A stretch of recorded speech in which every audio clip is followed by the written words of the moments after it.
నిజాం పాలనలో రజాకార్లు అనేక దారుణాలు చేశారని కేంద్ర మంత్రులు అన్నారు.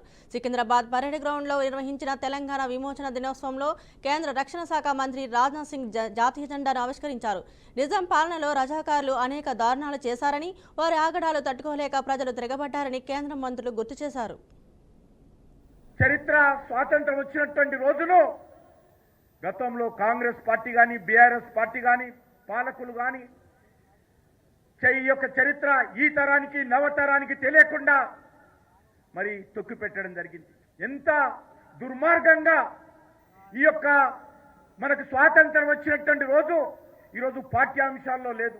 మన విద్యార్థులకు చెప్పం, కళాశాలలో చెప్పం, బయట చెప్పం, ప్రభుత్వాలు పట్టించుకోవు. మనం ఒక సంస్థ అయితే మరి యాన్యువల్ డే నిర్వహించుకుంటాం, మన బర్త్డే నిర్వహించుకుంటాం. కానీ మన తెలంగాణ ప్రాంతానికి స్వాతంత్రం వచ్చినటువంటి రోజు, 3 రంగుల జెండా ఎగిరినటువంటి రోజును ఎందుకు మరి ఇన్ని సంవత్సరాలుగా ఈ పార్టీలు ఎందుకు అణిచివేస్తా ఉన్నాయి, ఎందుకు చరిత్రను దాచిపెడతా ఉన్నాయో తెలంగాణ ప్రజలందరూ కూడా ఆలోచించాలి. सरदार पटेल के नेतृत्व में भारत ने ऑपरेशन पोलो प्रारंभ किया. आज उस ऑपरेशन के विजय की वर्षगांठ हम सभी मना रहे हैं. 17 सितंबर वह तारीख है जब सरदार पटेल ने भारत विरोधी निजाम को भारत में विलय के लिए विवश कर दिया था. लेकिन 17 सितंबर केवल एक तारीख या दिन मात्र नहीं है, बल्कि यह दिन यह भी संदेश देता है, इस बात का भी संदेश देता है कि भारत की एकता, भारत की अखंडता कि हर दुश्मन को सिर्फ कुछ यदि मिलेगी तो केवल और केवल पराजय मिलेगी. मैं हैदराबाद मुक्ति दिवस के अवसर पर ऑपरेशन पोलो में भाग लेने वाले सभी नायकों के साहस को याद करता हूं और साथ ही उनको मैं शत शत नमन करता हूं.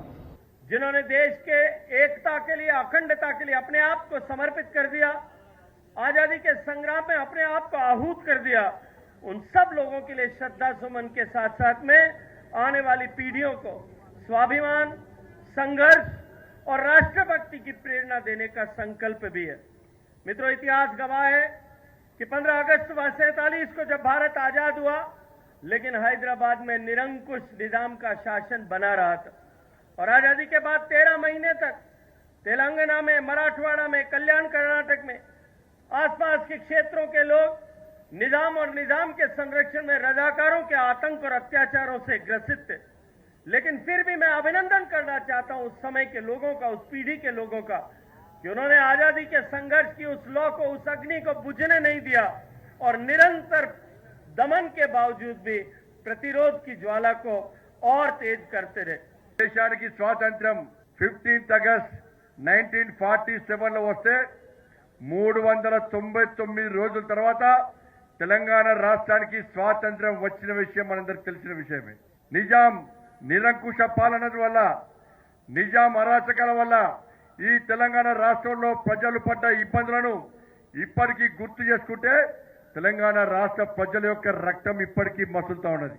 మగవాళ్ళని కట్టేసి, ఆడవాళ్లను, వాళ్ళ బిడ్డలను అర్ధనగ్నంగా ఉంచి, వాళ్ళ మానభంగాలు చేసి, హిందువుల ఇళ్ల మీద దాడి చేసి, హిందువుల ఆస్తులను దోసుకొని బలవంతంగా మత మార్పులు చేసి, మతం మార్చుకోకుంటే పన్నుల మీద పన్నులు విధించి, తెలుగు మాట్లాడితే వేధిస్తూ ఉర్దూను మన మీద రుద్ది ఏ విధంగా అరాచకాలకు పాల్పడ్డారో ఇవాళ మనందరం ఎప్పుడు కూడా మర్చిపోలేం.